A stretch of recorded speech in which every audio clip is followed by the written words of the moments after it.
જય ભીમ. સાંભળો દેવાંગભાઈ થોડા સમયમાં. નમો બુદ્ધાય. જય સંવિધાન. તો મિત્રો, તમે હમણાં દિવસે ને દિવસે જોઈ રહ્યા છો કે ગુજરાતની અંદર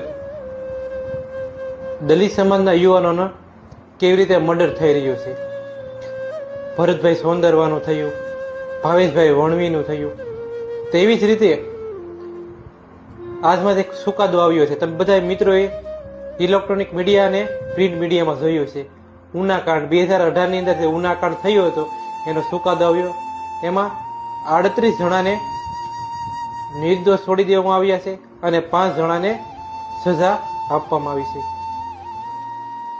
તો મિત્રો, તમને નથી લાગતું કે ક્યાંક ને ક્યાંક દલિત સમાજની દિવસે ને દિવસે હાર થતી જાય છે? તો જેટલા પણ